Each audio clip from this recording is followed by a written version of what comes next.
Good to check. Yeah, so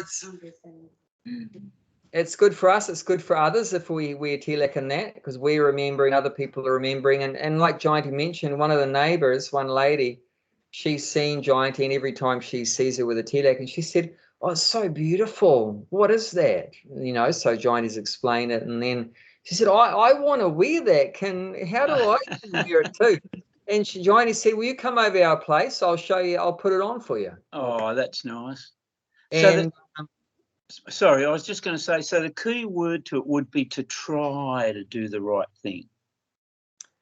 Definitely. I mean, even like this neighbor, for example, say Jayanti puts it on her. She's not a devotee of Krishna. Mm-hmm. So is that right, putting it on her? But I would say that, you know, the fact that she's interested to put it on, that's a credit for her. That she likes it. You know, she's attracted to Krishna's culture, and that clay. It's actually clay from a sacred place in India, where Krishna and his devotees perform pastimes. So the dust from their feet are in that dirt, in that clay. So, and then you're putting it on your body. It's very purifying. So I'd say, even from the neighbor's point of view, it's going to be good for the neighbor. And it's another step towards Krishna for the neighbor. And anyway, she's probably not going to wear it every day. And, you know, she's probably not going to be walking to McDonald's with it on and everything like that, you know, but she might only wear it once or something like that. But I don't think it's a big deal. I think the main thing is to encourage people to, you know, have some connection with Krishna. I think it's good for them. Even if they're not 100% perfect, I wouldn't worry about it. If you make it too strict, then no one's going to start. You know, no one's going to start. I tell you what, I mean, even when Prabhupada started the Hare Krishna movement, here he is. He's back. So even when Prabhupada started the Hare Krishna movement, he encouraged people like anything, and didn't make it too difficult, too strict. Even the first group of devotees that got initiated, they knew they had to chant 16 rounds a day, but he sort of forgot to tell them about the 4 regulated principles. So he told them after they got initiated, "Oh, by the way, now they're initiated, there's no meat eating, no intoxication," like that. So, you know, he was very lenient in the beginning, and later on it became a bit more strict. But I think, you know, like the service you're doing there in Newcastle and what we're doing here, it's just like right at the beginning stages. I mean, it's better to be lenient than strict.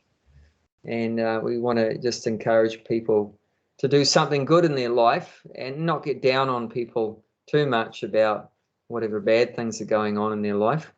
But just hoping and knowing that these things like chanting and taking prasadam and tilak and the book and everything like that, Bhagavad Gita, are so purifying, so uplifting, so good for the people, that if they just do that, then naturally and automatically, slowly, all the bad things will just leave them.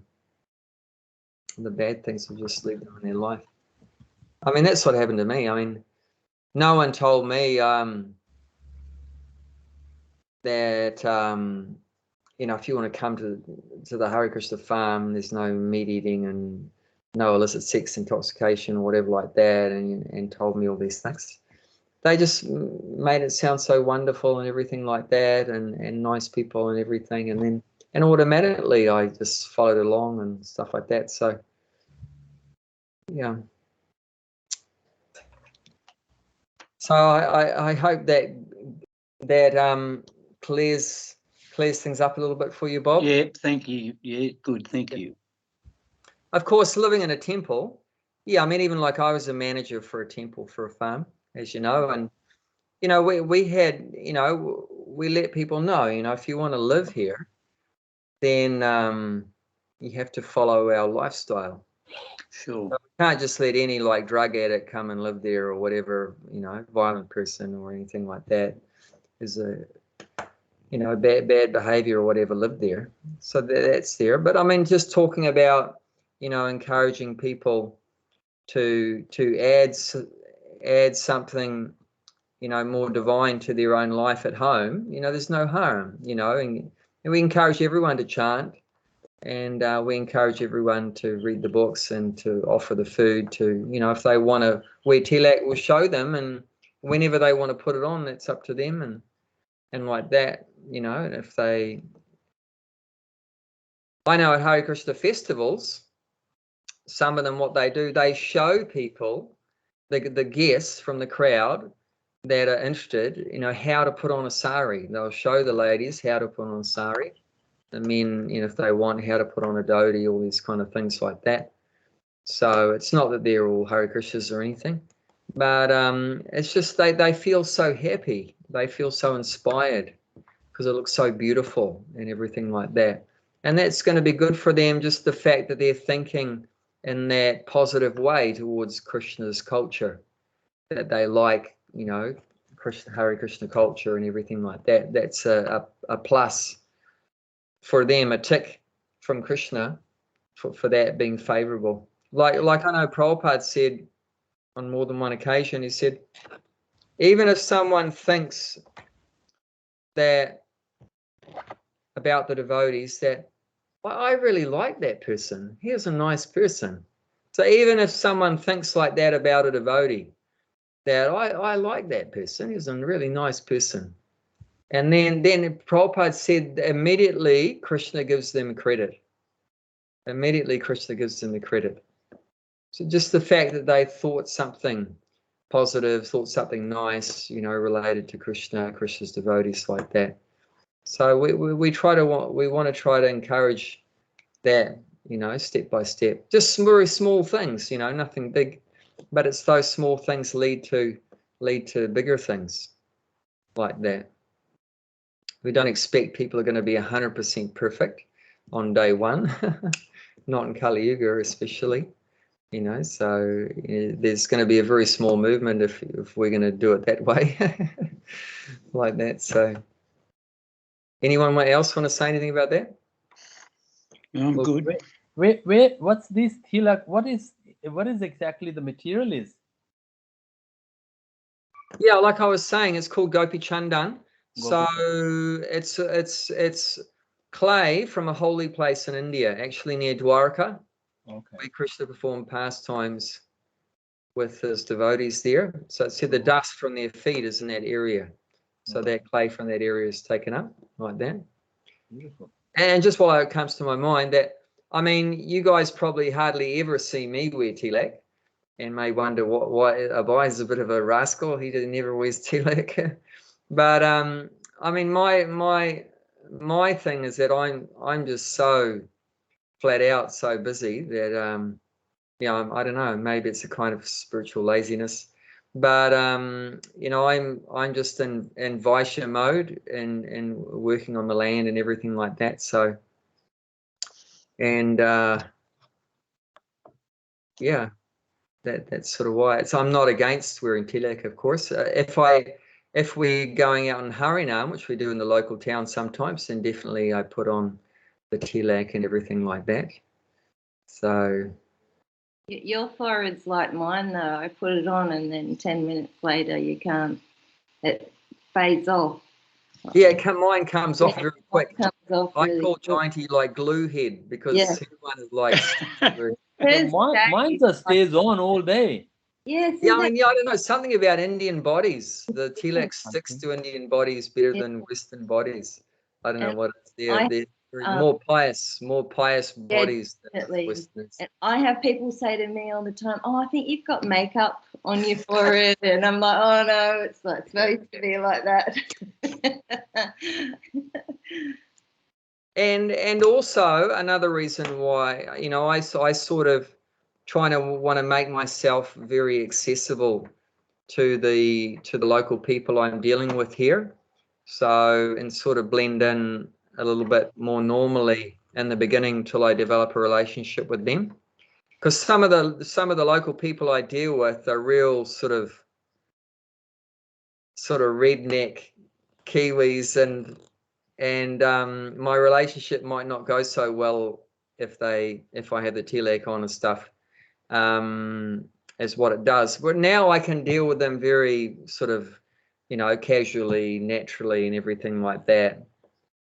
And I mean, it looks very natural on Jayanti because she's Indian, so they're not going to think anything weird about her to see an Indian wearing that. But if they see a Kiwi male wearing that, then they may have some reservations about that, especially if half of it's fallen off, which it usually does.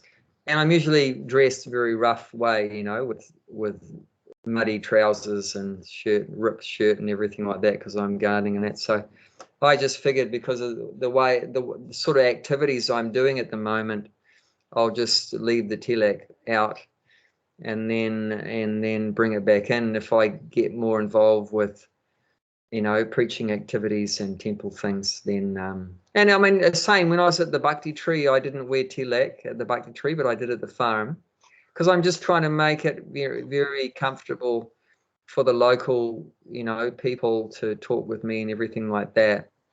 So that was sort of my motivation. But it's definitely a lot of benefits to wear tilak, and I would definitely encourage anyone and everyone that wants to wear tilak to wear it. It's very good for many reasons. I mean, Jayanti gets so many people asking her questions. Like in the supermarket, just someone come up to her in the supermarket saying, "What's that on your head?" So that's good, because it starts a conversation talking about Krishna and everything like that. And people go, "Wow," and everything like that. And it's really good, So it's a nice thing to do. And I know heaps of people have come up to me in the past because of this, they see that and they go, "Oh, yeah, are you a Hare Krishna?" Or, they see this and they say, "Oh, are you a Hare Krishna?" So they said Hare Krishna. Why? Why did they say Hare Krishna? Because they've seen that Harinam on the streets. They see this. So that's great, that it gets people, even if they don't say it, they're going to be thinking about it. Oh, there's a Hare Krishna over there. I do get a customer in my Uber as well. When they look at the Shikha, they can sit in the back. He said, "Are you Hare Krishna?" I said, 100%. Yeah. Then because no doubt about that. And then I give it a brochure to come to Bhakti Tree. I said, "Well, any day you don't feel like to cook, just come and have prasadam here."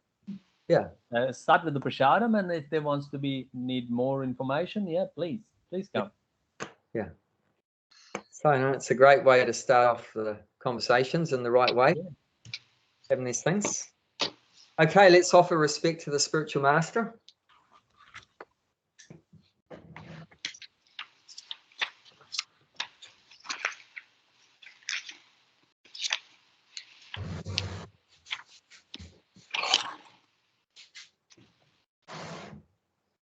Om Jnanatirandasya Ganantirashmakaya Kashu Militanyana Tasmai Shri Guru Namaha. Bhakti Mala, would you like to read the English, please? I was born in the darkest ignorance, and my spiritual master opened my eyes with the torch of knowledge. I offer my respectful obeisances under him. Joy. Okay, let's continue reading from the Bhagavad Gita. Chapter 6, entitled Dhyana Yoga. Text number 29. Oh, actually, last week, I don't think did we read the purport? I don't think we did. It's very small. Translation, it's a short purport. So we'll read that. We'll read the translation again for 28 and the purport, and then we'll start on 29 and read the Sanskrit for 29. Gulshan, would you like to read the translation, please? Purport. Yeah. Self-realization means knowing one constitutional position. Hang on. No. 28 you want, isn't it? Just read the translation first, then the purport, so remember what we read last week.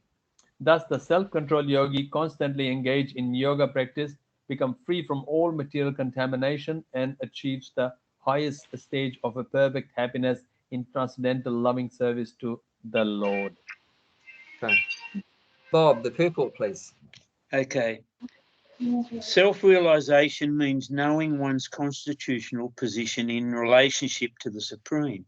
The individual soul is part and parcel of the Supreme, and his position is to render transcendental service to the Lord. This transcendental contact with the Supreme is called Brahma Samspasa. Samsparsha. Sparsha. Oh, that's nice. That's very nice. Yeah, so Prabhupada here is giving us a definition of self-realization, which is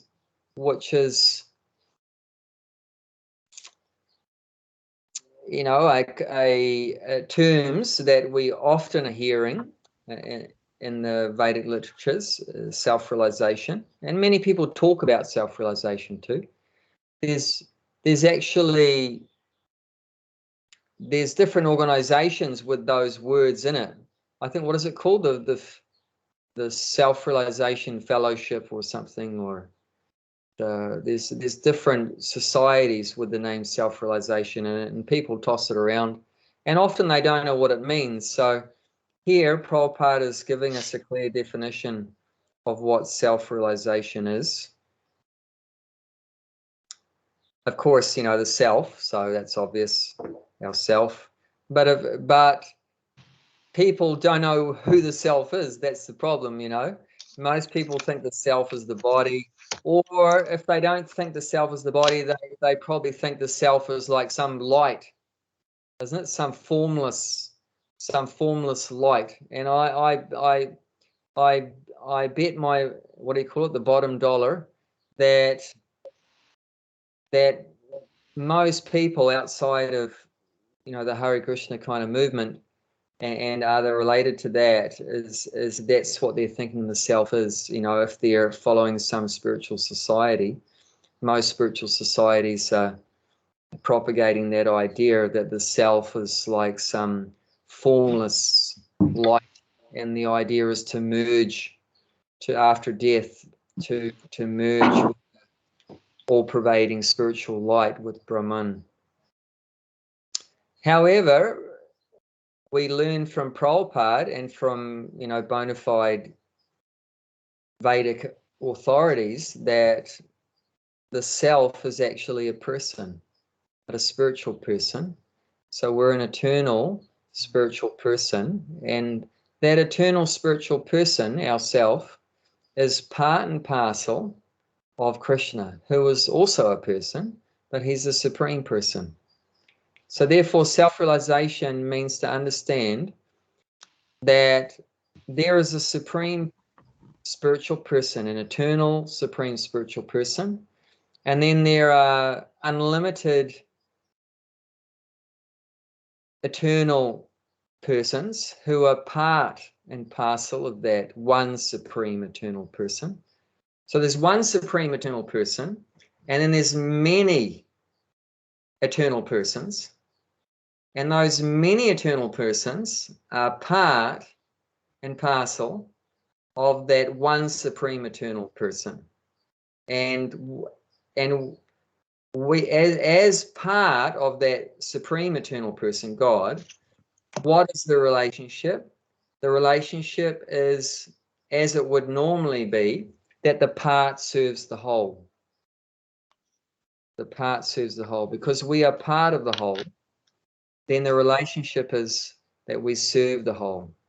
Just like that we talked about before, the hand is part of the body. So what's the relationship between the hand and the whole body? The hand serves the body, right? Put the food in the mouth and everything like that. So the part cooperates with the whole for the pleasure of the whole.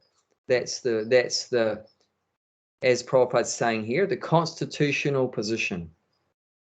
Constitutional, you know what constitutional position means?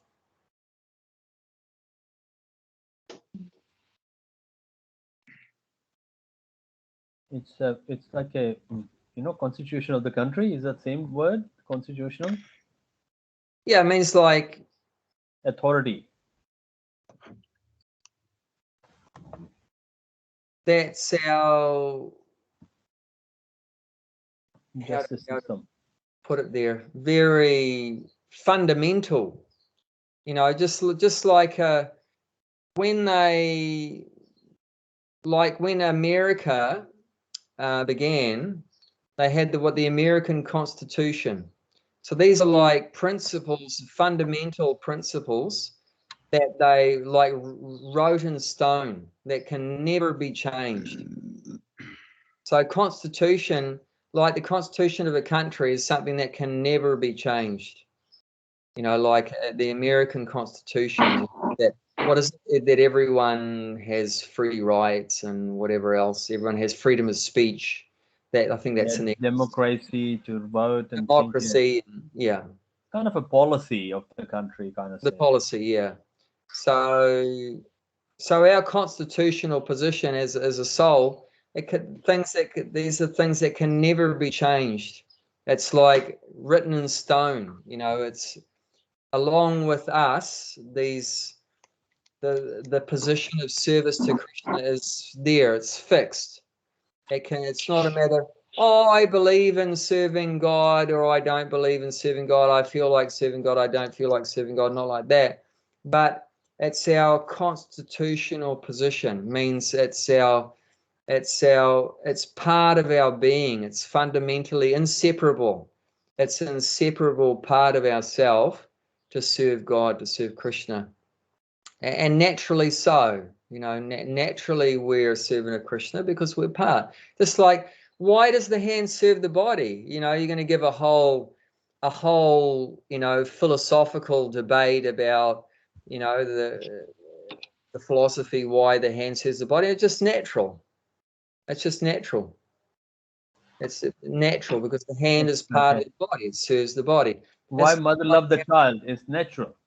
Yeah, it's just natural. It's just so it's in the same way, because we're part of God.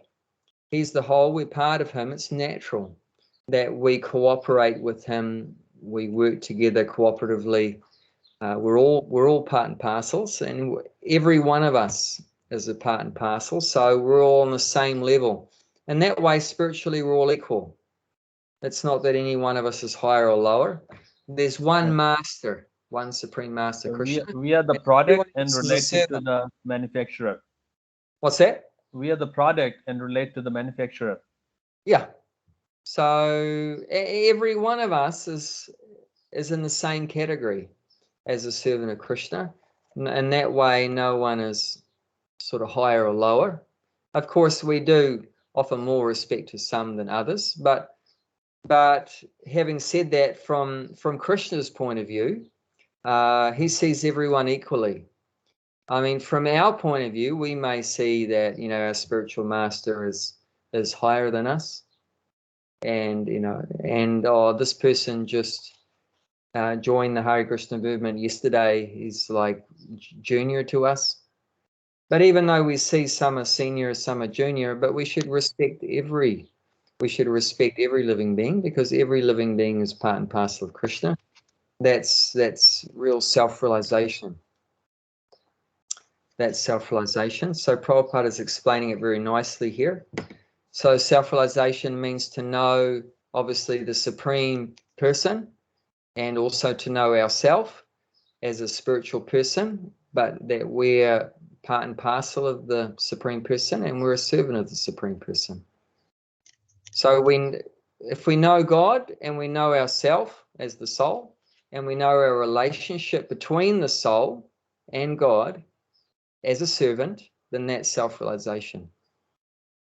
If you know that, oh, I'm a soul, I'm like a ray of light, you know, I'm an eternal light, I'm an eternal soul, and that's all you know, I mean, that's part of it, but that's not complete. Because unless you know what you're part of, unless you know the whole, then that's not the full understanding of self-realization. You're on the right path, you know, you're on the way, but you haven't fully realized what it is. You know, so to simply know yourself without knowing God is not really knowing yourself. Does that make sense?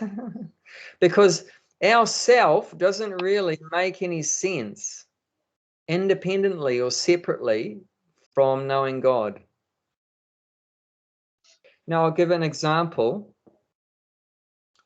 Can you know yourself as the body? Let's just talk about the body as the self, without knowing the sun. Can you see yourself, that means the body, without seeing the sun? No. Like now, I can see all of you, right? And you can see me and each other because the sun is there, right? Yep. If the sun was not there, You wouldn't see. we're all in complete darkness. You can't see yourself. So to see yourself, you really have to see the sun or be in the sun. Does that make sense? So to understand the soul doesn't really make complete sense without an understanding of God, the Supreme Soul. It's just, it's an incomplete realization. It's a incomplete understanding. And there's many people, like I say, that practice some spiritual path, and they throw around these terms, self-realization and the soul and everything like that, but they haven't really understood who they are, because unless and until you understand what you're part of, where you come from, and who your father is, the Supreme Father, Krishna, then you don't really know yourself. Isn't it like say, oh, who are you? Oh, I'm Aaron. I'm the son of Cliff Walker and Pam Walker. You know, that I'm the son of Cliff and Pam. So that gives you a more complete understanding of who you are, just talk materially speaking. Imagine if you didn't know who your father was or who your mother was. You know, how would that affect your identity as an individual? Very much. Yeah, it would very much. It would affect your identity, your self-identity. If you didn't know your origin, you didn't know where you came from. It's like when the donor child, they're not Yeah. allowed to know their parents. And after 18, there was a new law. The donor child allowed to, like, government has to release that biological father. He's just like, he really wants to know where I come from. Yeah. So that's instinctively within us. There's that desire to know, where do we come from? What's our origin? And What's why our did we come? Yeah, why, all these kind of things.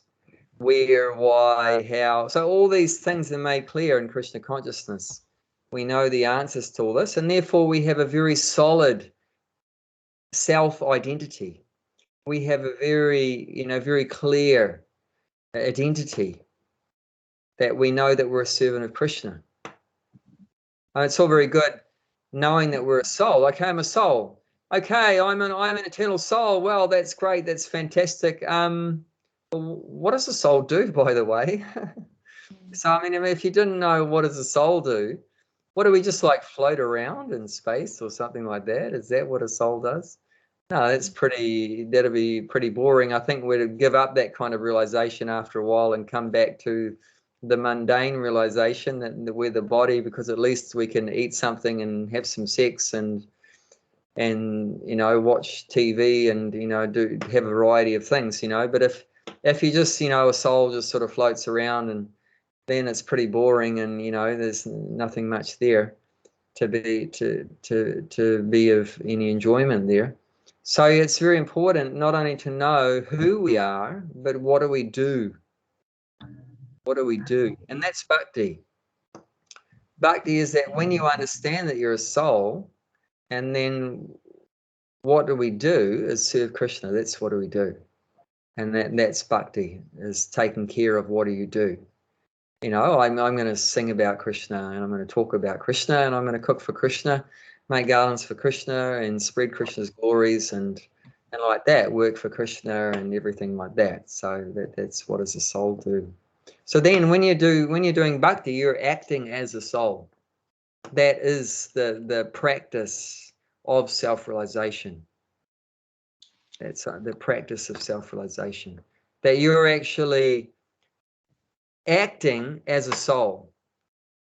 It's not you just theoretically know you're a soul, but when you serve Krishna, you're actually acting as a soul inside a material body. You're inside the material body still, obviously, but you're not acting as a body anymore. When you're acting as a body, what are you doing? Sleeping. Yes, okay. Yeah. Eating, mating, defending. Yeah. Everything. Yeah. So all these things, what you pointed out is you're serving your body. Yeah. You know, the body needs to sleep, right? So then you find a place for it to sleep. So you've served the body by finding a bed for it, you know. So the body gets hungry. So you're serving the body by finding some food for it. Body get dirty. Cleaning. Yeah, the body gets dirty. So you do some service for the body by cleaning it. You know, so with that bodily realization, you know, we're always serving the body. But if you change that to, instead of serving our body, serving the senses, which we call sense gratification, then you serve Krishna's senses, serve Krishna's body. Then that's self-realization. That means you've realized that you're not the body. You've realized that you're a soul, because you're not serving your body anymore. You're serving Krishna's body. And instead of glorifying yourself, that I'm the best and, you know, I'm the greatest and everything. No, Krishna's the best. Krishna's the greatest, and you're glorifying Krishna. Hare Krishna, Hare Krishna. You put your hands up, I surrender to Krishna. You know, now I do everything for Krishna. So before I used to just, you know, stuff my face without thinking about anything else. Now we offer the food to Krishna and then we eat. You know, so that's self-realization, that you're acting to please Krishna's senses. So when you do that, you're actually acting as a soul. That is self-realization. That is the practice of self-realization.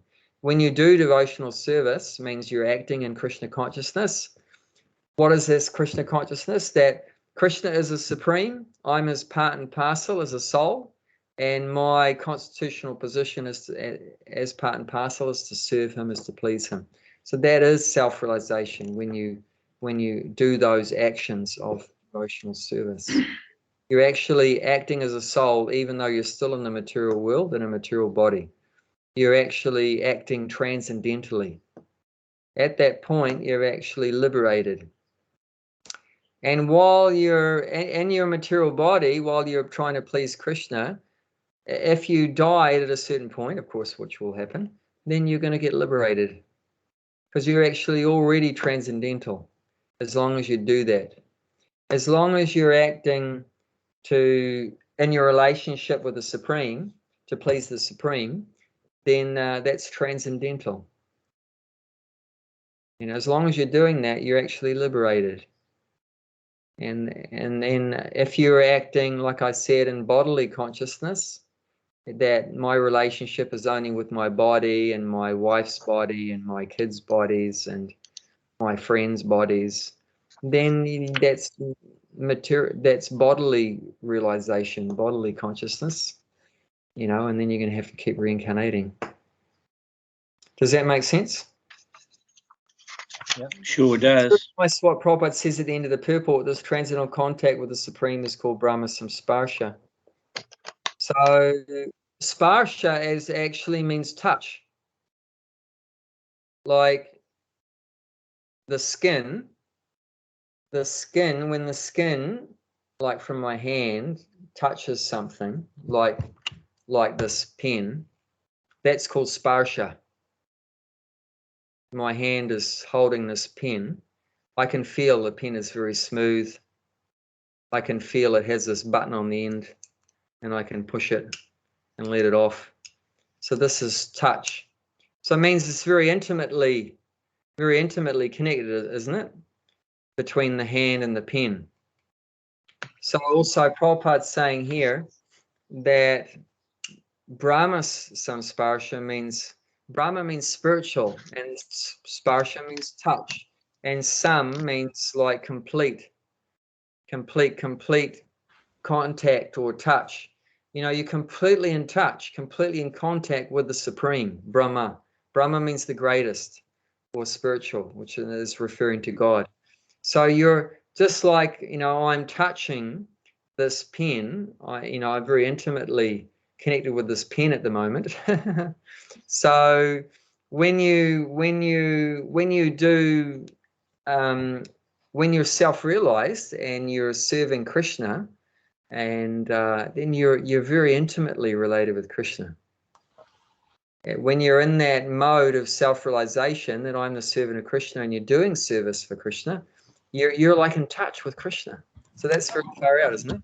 And that reminds me, Prabhupada said, when a devotee chants Hare Krishna, then Krishna's dancing on his tongue. Krishna's dancing on your tongue. When you should know that when you chant Hare Krishna, Krishna's dancing on your tongue.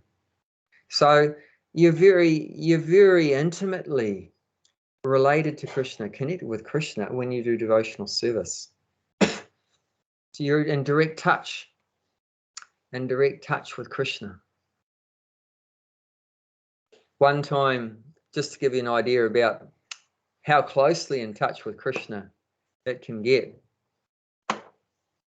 One time, two devotees, Vishnujan, who's very famous, singer especially, musician, Vishnujan Swami, and one other devotee were curious. I wonder what Prabhupada is doing in his room right now. Let's go and have a peek.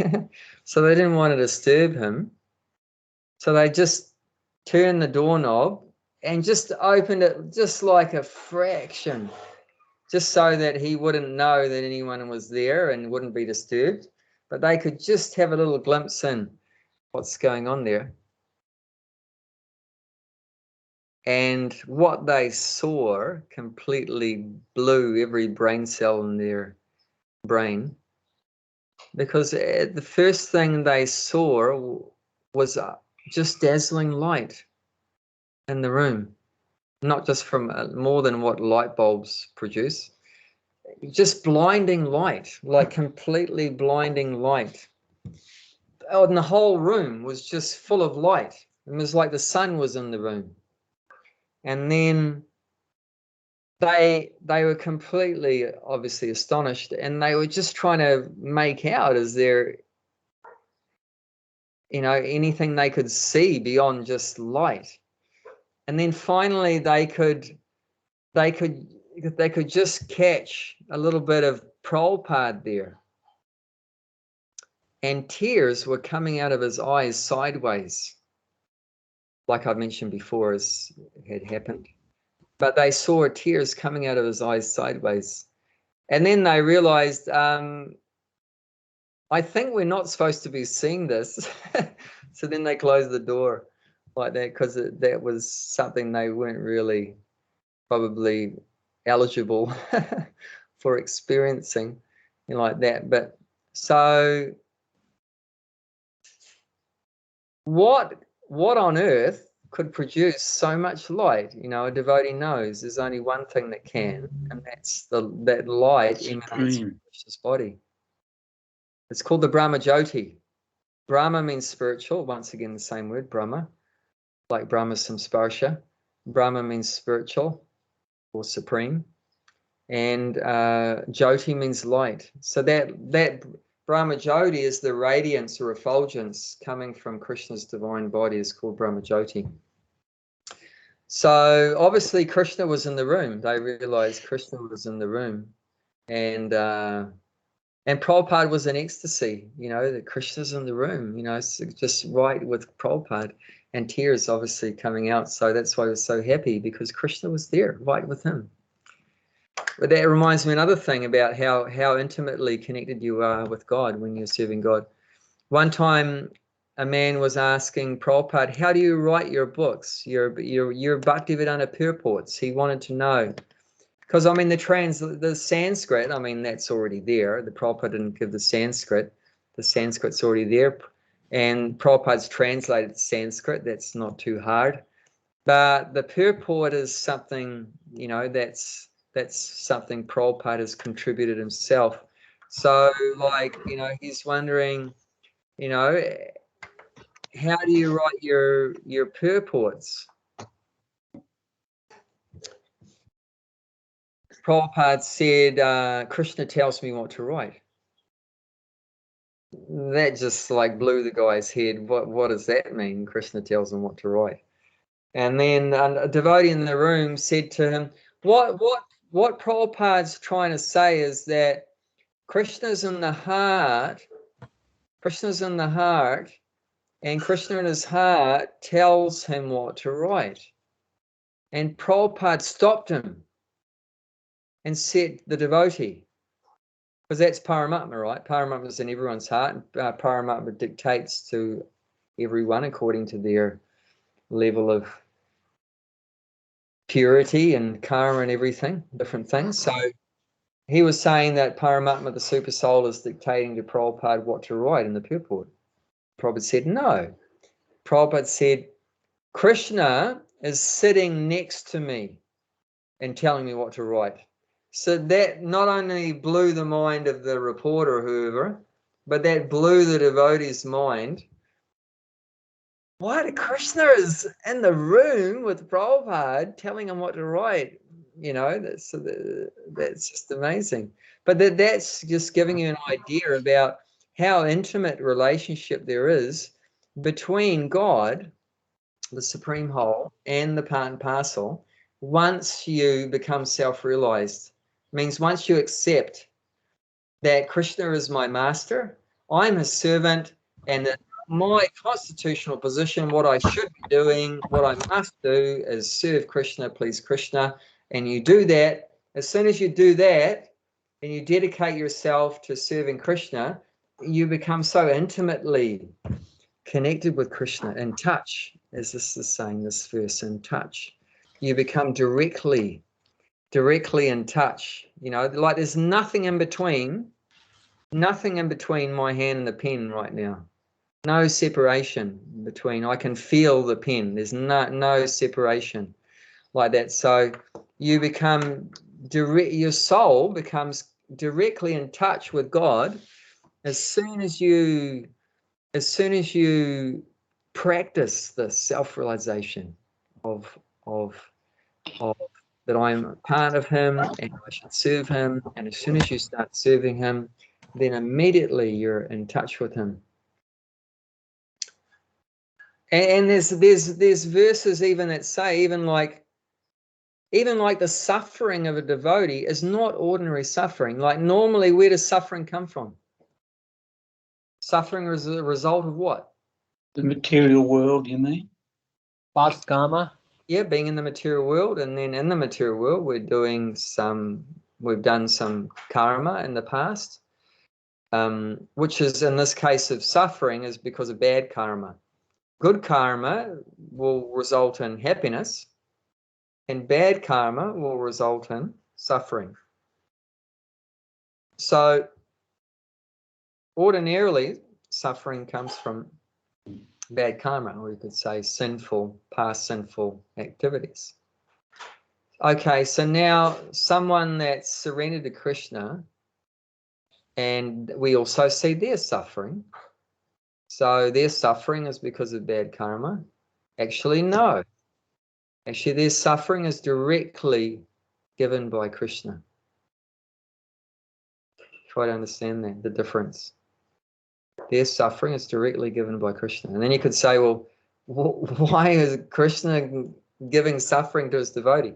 Just to purify the devotee. Out of his love for the devotee, why does Krishna need to give his devotee suffering? Sometimes the devotee, you know, is surrendered to Krishna, but still has some material attachments because of his past karma for so many millions of lifetimes. We're not, you know, maybe fully devoted, still have some contamination in the heart Some lust is there, maybe still some greed, some anger, some envy, some pride.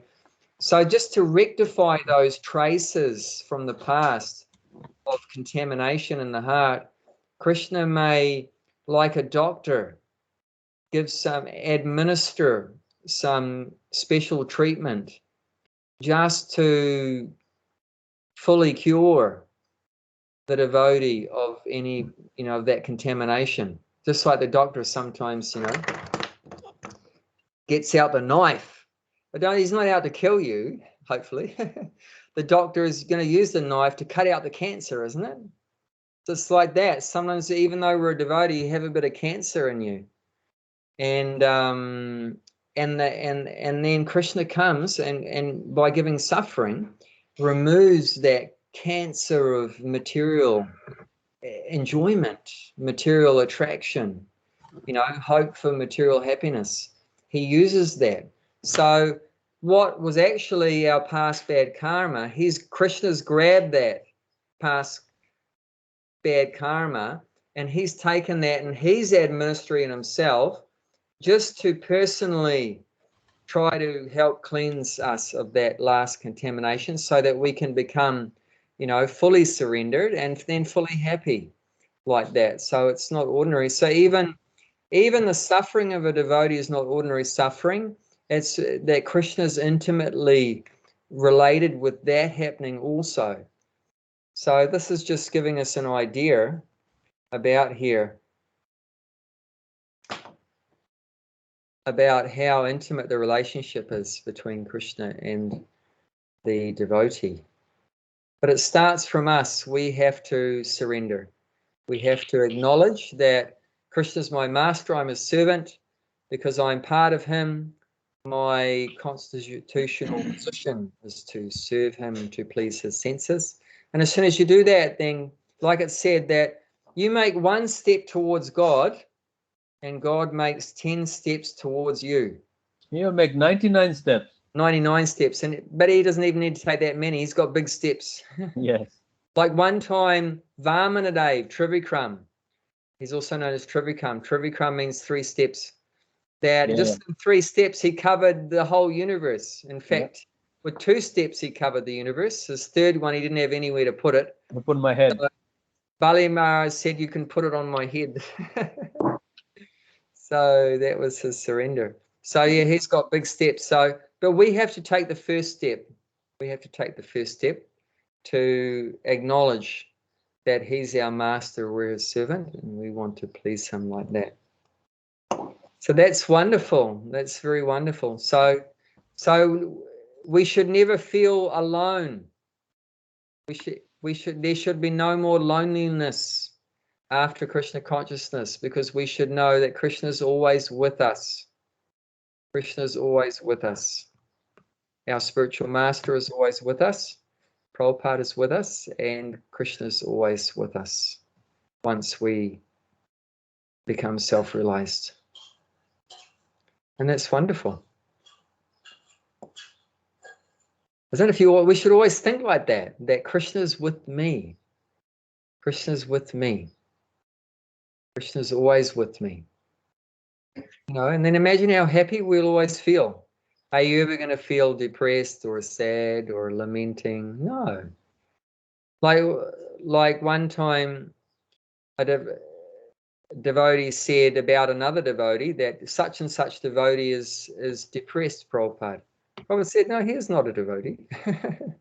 Devotee means always joyful, always happy. Why is a devotee always happy? He feels Krishna's with me. I'm always in touch with Krishna. He always feels that, like that. So we should always remember that, not forget that. Anyone like to say anything? All good. All good? You all feeling connected with Krishna? Always. Always. That's what we like to hear. Well done. Okay, let's read 29. Let's read 29. Sarvabhutastam atmanam. Sarvabhutasam atmanam. Sarvabhutani chatmani. Sarva Bhutani Chatmani Ikshite Yoga Yuktatma Ikshate Yoga Yakta Matatan Savatra Samadarshana. Savatra Samadarna Sana.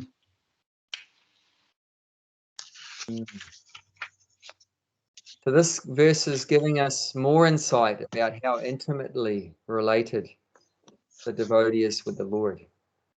Okay, Bob, you want to read this one, translation? Yep. A true yogi observes me in all beings and also sees every being in me.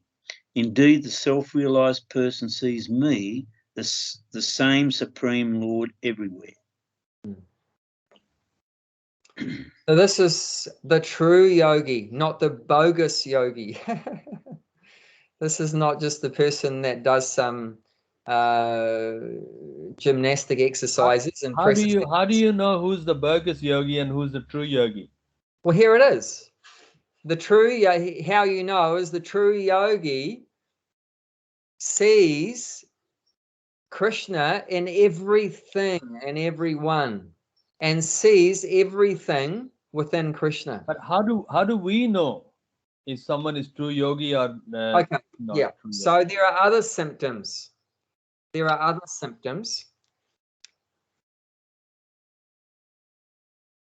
Shantir Vyadakalat Vam Viraktir Manasanyata Ashabanda Sukanta Namagare Saravichi. So these are some symptoms of a self-realized soul. So one is that they're very forgiving. They're very forgiving. A real yogi, highly advanced, self-realized person will always forgive. Any whatever wrong is done against them, will always forgive. If someone is not forgiving, that's a sign they're not very advanced. They're not very advanced in spiritual knowledge. If they don't have that quality of forgiveness, obviously forgiveness is very difficult. But if someone is self-realized, they can easily forgive. Easily forgive. Another one is they don't waste time. That's another sign, a symptom that they're a highly advanced person. They don't waste time. If the person is always wasting time, then they're in the mode of ignorance. You know? So, but we see that highly advanced persons, they don't waste even a second. I mean, Srila Prabhupada and his spiritual master, Bhaktisiddhanta Saraswati, his father, Bhaktivinoda Thakur, they had a schedule for their day. You know, every minute in their day was accounted for in 24 hours. They had a certain amount of time to eat breakfast, certain amount of time to have a shower, a certain amount of time to work, certain amount of time to write the letter, everything, not wasting a time. I mean, have you ever seen a picture of Prabhupada where he didn't have his bead bag in his hands or hanging off his neck? No, always. No. Very rare. Very rare. Maybe if he was going to the bathroom and someone took a picture. But very rare. You know, he's always chanting. You know, even like he's talking to people. Even if you look at some videos of Prabhupada talking to some guests or something, or on a morning walk, when the guest is not saying, when he's not saying something to the guest or the devotees, he's chanting. So he'll be having a conversation, and when there's a break in the conversation, or someone else says something or whatever, he'll be going Hare Krishna, Krishna Krishna, Hare Hare, Hare Rama, Rama Rama, Hare Hare. And then he'll say, you know, and then he'll continue talking about the philosophy, and then Hare Krishna, Krishna Krishna, Hare Hare, Hare Rama. You know, there's no time wasted. You know, so that's a sign very advanced. They don't waste time. So Viraktir means detachment. So they're very detached. Very detached from material enjoyment. Very detached. Detachment. They're not materially attached. They're materially, anyone that's materially attached, like, oh, I'm attached to my tea and coffee, I can't give it up. Well, they're not very advanced, you know. So It's because spiritually advanced means you can give up anything. Anything that's not good for your spiritual life, you just give it up. You know, immediately something's not good for your spiritual life, then you just give it up. I mean, Prabhupada, the wife, right? He spent years writing the first manuscript of the Bhagavad Gita. It's like 1,000 pages, right? It took him years to write. It was only one copy. One copy. And one day he came back to continue writing it. He just about finished it. And he said to his wife, you know, where's the Bhagavad Gita? And she said, I sold it to buy some biscuits to dunk in. She bought a tea. Yeah, biscuits to dunk in her tea. It's like such an important thing gone just for that. And then he said to her, tea or me? And she said, tea. So he said, see you later. So that's detachment. You know, this has at this point become very unfavorable for my Krishna consciousness. You know, being with this person has become very unfavorable. This is very bad for my spiritual development. So I've got to cut off from that, you know. So you got, in spiritual life, that ability is there, that if something's not good for your spiritual life, you just cut it off. You know, so that's detachment. You know, like for us, no meat, no fish, no eggs, no intoxication, less sex, gambling, that's detachment. You know, so that's a sign of spiritual advancement. Like I said, you know, that the Lord Zetland, when he was told that if you want to be a Brahmana, you have to follow these 4 principles, he said impossible. So for him, obviously, he's not very, he's not a real yogi because he can't practice detachment. He can't, you know, so, but detachment is a good sign, you know, they're advanced. And then Ashabandha means hope. They have hope that Krishna is so kind, even though I'm not very good or whatever, but Krishna is so merciful, Lord Chaitanya is so merciful. So they always have great hope in their heart that although I'm pretty useless and rotten and everything, but Krishna is just so merciful, Lord Chaitanya, my spiritual master, they're gonna help me get out of here. So that a highly advanced yogi has great hope in the merciful Lord. And then also Samutkanta means eagerness. They're always very enthusiastic, very eager. That's a sign the person's very advanced, when they're very enthusiastic, very eager. If you see a person is not very enthusiastic, very lazy about whatever, any spiritual things, they're not very advanced like that. You'll see, you know, like we hear, right, that one person was looking, where is Hanuman? How to find, I wonder, because he'd heard that Hanuman is still living on the earth, even though Lord Ram did the pastimes 2 million years ago, but Hanuman had a benediction, he's not going to die, so he's still living here. So this person wanted to really loved Hanuman. I want to see Hanuman and how to find him. He said, the guy said that if you want to find Hanuman, you just go to wherever there's talks about Lord Ram, which is called Ramayana, and you just watch in the audience who's the first person to come and who's the last person to leave. That'll be Hanuman.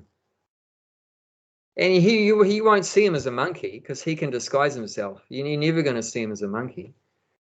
But he'll come in any disguise. He could look like an old man or, you know, a woman or anything. He could look like anyone he wants. He can change his form because he's a yogi, right? That's another thing about a elevated yogi. They can change their form. They can assume any form they want. Even sometimes Hanuman would be like when he jumped to Lanka, he assumed a huge form. When he took off to go to Lanka, when he pushed his foot down, the whole mountain went down into the earth. That's how big he was. He pushed the whole mountain down, you know. And sometimes he made himself so small he could fit through the keyhole, you know. So advanced yogis, they have all these kind of abilities. But more important than that, being big and small and so forth, is they're very eager. They're always very eager to hear about God and talk about God and serve God and everything like that. So, and also Harinam Sararuchi, they've got a lot of taste for chanting, like I said about Prabhupada, right? He's always chanting. So they have a great taste for chanting. If you see that someone doesn't like chanting, it means not a very advanced yogi. And then another one is they've also they're very attached to talking about the Lord. Very attached to talking about the Lord. That's another sign of advancement. And they're also they have an attraction for living in a place where Krishna has performed his leelas. Krishna has performed his pastimes. So an advanced yogi also likes places like Vrindavan, like Mayapur, like Jagannath Puri, these kind of places where Krishna has performed his pastimes. They're called tirthas. So they're very attracted. So you'll see many advanced devotees, they live in these places. Mostly who is living in Vrindavan? Who is living in Mayapur? Usually just devotees. Because there's not a lot of money to be made there or anything like that.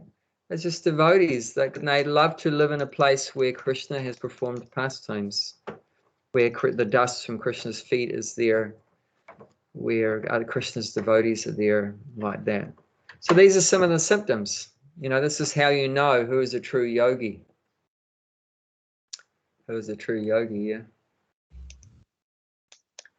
By these symptoms. Everyone has. A doctor has their symptoms, an engineer has their symptoms, a cook has their symptoms. So also a devotee has their symptoms. So we should know what they are, and that's why we should read books like Bhagavad Gita. So we know what the characteristics are. And why is that important for us? Because we want to associate with a devotee, because that's how you make progress in spiritual life, through the association of devotees who are yogis. A devotee means they're a yogi. Yogi means a devotee, and devotee means a yogi. So that's the recommendation, how we can become a devotee, how we can become a yogi, by associating with them. Like you become like the people that you associate with, right? If you associate with drunkards, probably you'll become a drunkard. If you associate with a smoker, you'll probably become a smoker. If you associate with people that are greedy for money, you're probably going to get greedy for money. And if you associate with a devotee, you're probably going to become a devotee with a yogi. So, but then for that to work, you have to know who is the devotee, who is the yogi. Because if you associate with the wrong person, then you're going to get the opposite result.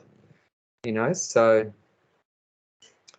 we should know what the characteristics are, and then associate with those that have those characteristics, and that will be very good for us. These characteristics mentioned in this verse,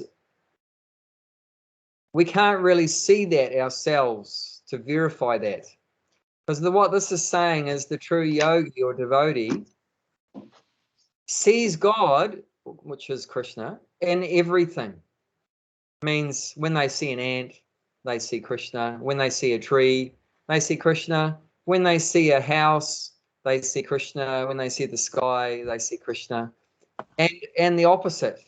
They see that everything, the earth, the water, the fire, the air, the sky, the trees, the birds, is within Krishna. So everything is within God, and God is within everything. So that vision is the vision of a true yogi, which is summed up by the last words, which is samadarshana. Samadarshana. And if you look on the word for word, it explains what that is: seeing equally. Seeing equally. Darshana means seeing, like we use the term, right, when we go to the temple. Oh, let's go to the temple and take darshan. What time is darshan? Oh, darshan at New Gokula, darshan is at 7:30. That's when the curtains open at New Gokula, is 7:30. So that's called morning darshan. So darshan means seeing. And sama means equal. So what is that? What does that mean? Equal seeing, or seeing equally. So what that means is that, and you could say, yeah, Jayanti's saying something from downstairs. So you could, alternatively to saying equal, to make it easier, alternatively to saying equal, you could say, use the word same, right? Same. Of course, if two things are equal, it means they're the same. So same vision. So whatever you're looking at with your vision, you're seeing it as the same, because you're seeing everything as Krishna. The sky is Krishna, the water is Krishna, the person is Krishna. You know, everything, everywhere you see, you just see Krishna. So that's what it means, same vision or equal vision. Everything is seen the same way. And is that true that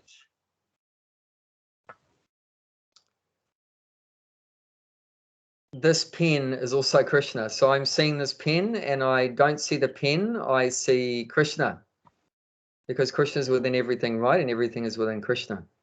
Well, in one sense, this pen is Krishna, because the pen is Krishna's energy, right? Yep. This pen is produced from Krishna's energy. And on one level, there's no difference between the energy of the person and the person. Does that make sense? On one level, there's no difference between the energy of the person and the person. Just like, is there a difference between the sunshine, the sunlight, and the sun planet? What's in the sky up there, along far away, that sun planet, and what's shining on my face, coming in through the window, is it different? No. The sun shine and the sun planet. No. Part of. Yeah. So in one sense, no, there's no difference, because sunshine is made up just of the sun planet. You know, without the sun planet, there would be no sunshine. So it's nothing other than sun. You know, so in one sense, the sunshine is the same as the sun. But in another sense, yes, there is a difference, that the sunshine is just a small bit of the sun. It's not the whole sun. It's just a small bit of the sun. So in the same way, getting back to this, you know, Krishna is within everything. So this pen is Krishna. Well, yes, because without Krishna, this pen doesn't exist. It's made up of Krishna's energy. Krishna says, earth, water, fire, air, and space is my energies. So this pen is made up of those things, nothing else other than those things. Different amounts of earth and water and fire and that have made this. You know, so this is Krishna because it's Krishna's energy. Krishna's within this pen. But on the other hand, Krishna's not there. Krishna's not there because Krishna's in the spiritual world. Krishna's in the spiritual world playing the flute, dancing with the gopis, stealing butter and yogurt and things like that. Like that. So this pen is Krishna's energy, but it's not fully Krishna. Just like the sunshine is shining on my face, but the sun is not on my face. If the sun planet was on my face, I don't have a face. You know what I'm saying? So does that make sense? Yep. You said that Krishna and his energy is no difference. Yes and no. And where it gets even more inconceivable is that, although we said, you know, that Krishna's energy is here, but Krishna's not here. But if he wants to, that Supreme Person Krishna can appear right here in the room. whether in the pen or somewhere else. So, like I said, he was sitting right next to Prabhupada and telling him what to write, or he came into Prabhupada's room, and blinding light was everywhere. So if he wants, he can enter into the energy if he wants. But generally, he's not here. Generally, it's just Krishna's energy is everywhere. Like Krishna's energy is in the laptop, is in the pen. Krishna's energies within me and within Bob and within everywhere, within the brick wall behind Bhaktimala, everything like that. So Krishna's energy is everywhere. So in one sense, it's not different from Krishna, but still the person Krishna is remaining aloof, remaining separate. However, and this is usually always going to be related to a devotee, why there's a change takes place, that Krishna himself may personally enter into his energy, material energy, if his devotee needs some help. If his devotee needs some help to protect the devotee, and Krishna says that in the 4th chapter text 7 and 8, why he comes to the material world, to protect the devotees and to annihilate the demons. We see that, right? When Hiranyakashipu went to kill his son Prahlad, immediately Krishna appeared in the form of Nrsimhadev in the pillar. He was in, and there was a stone pillar, and Nrsimhadev, who was Krishna, was in that pillar, standing inside the pillar. And then when Hiranyakashipu in anger hit it with his sword, the Lord came out of it, fought with him, and killed him. So we see that the Lord can appear within the material energy if he wants to. But generally he's aloof. And I'll show you it. We'll just finish off. Time's up now. But I'll just show you a verse that establishes that, 9th chapter, text 4.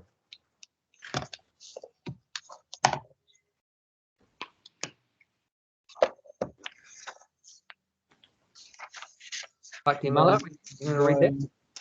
By me, in my Okay, Gulshan. unmanifested form, the entire universe is pervaded. All beings are in me, but I'm not in them. Yeah. So Krishna's saying here, by his unmanifested form means his energy. So his all-pervading energy, the Brahman. So that pervades everywhere. So that Krishna's energy is everywhere in the material world. There's not one square inch in the universe where Krishna's energy is not there. His Brahman, his spiritual light, like I said, the light from Krishna's body, that's everywhere in the material world. So he's saying all beings are in me, which is what we're reading in the verse today, that the true yogi sees everything within Krishna. So yeah, everything is within Krishna, like it's saying here, all beings are in me. And this verse is saying, but I am not in them.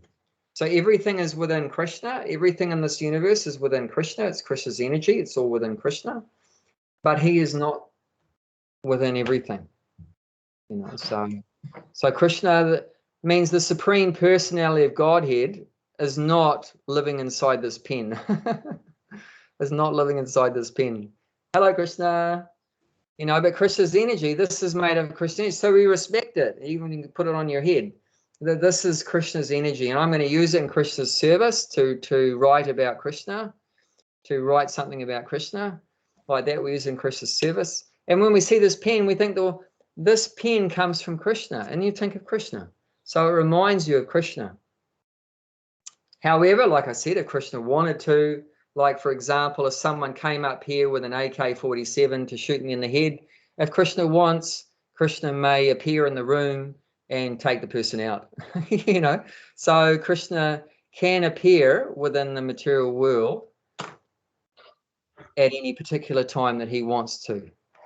But generally, he's not here, like it says here, but I am not in them. And what about when we talk about Krishna and his name being non-different? So that's a different case. So in that case, the name of Krishna is Krishna. So that's not just Krishna's energy. So that is Krishna. And there are some other examples, like the deity. Once the deity has been invited to come, once Krishna has been invited to come into the deity and he's being worshipped with love and devotion, then that deity, which you could say is made of marble or wood or metal or whatever, or the painting behind Gulshan's head, that actually is Krishna. Once you invite the Lord to come and worship him with love and devotion, that's actually Krishna. So there are some examples where actually Krishna is there. Yeah, like the Shila. Sakshi Gopala. Yeah, like any deities, it's actually Krishna, or the holy name, it is God. The name Rama is Rama. The name Krishna is Krishna. The name Hare is Hare. It's no difference between the person and the name of the person. And also Mahaprasadam, that is Krishna. This book, this is Krishna. It's not just energy of Krishna. It's not just paper, which is energy of Krishna. It's actually non-different than Krishna. It's an incarnation of Krishna. So there are some exceptions, but generally, like Krishna's saying here, Krishna's saying that I am not, in the universe. Generally, he's not everywhere. Krishna's not himself within every ant, and within my dog, and within the walls and the floor and everything like that. But he can if he wants, but generally he's not. Does that make sense? Yeah. Yep. Yeah. But we should remember the intimate connection that Krishna has with everything in the material world, and that's why Krishna explains in the Bhagavad Gita that I am the taste of water. I am the light of the sun and the moon. I am the sound and ether. Of mountains, I am the Himalayas. Of fish, I am the shark. Like that. So there's so many examples. I am the fragrance of the earth. It's that by contacting the energies of Krishna, we remember Krishna. So that's very important. Because don't expect it that straight away you're going to see this beautiful blue boy with lotus petal eyes, carrying a flute, playing a flute, is going to appear in front of your face and say, here I am, Gulshan Bhakti Mala, bye, here I am. Don't expect that. That comes later, like with Prabhupada, right? In the beginning, how we can see Krishna in the beginning is we see him through seeing his energies, which are everywhere. Is there anyone that doesn't drink water? Is there anyone that doesn't see the sun? Is there anyone that doesn't, all these things, see mountains and flowers and everything? No, we all do. So this is how we can be conscious of God all the time. So this is what a true yogi does. Every time he sees the ant, he thinks of God, and sees the tree and sees the forest, and like that. He sees God everywhere. Because there's no difference on one level between seeing his energy and seeing him. Does that make sense? Yep. And then that's how we can maintain our Krishna consciousness in the material world. Even if we're not, seeing the blue boy all the time, but we can remember him all the time by seeing his energies. Like every time, you see the Tulsi tree, you could think, oh, Tulsi is very dear to Krishna, and then you remember Krishna. Or you see the mridanga, the drum, and the cymbals, and the kartals, then these instruments are used for chanting, Krishna's names, for Krishna Kirtan. You remember Krishna like that. So we can remember Krishna by all these things, stimulating our remembrance of Krishna.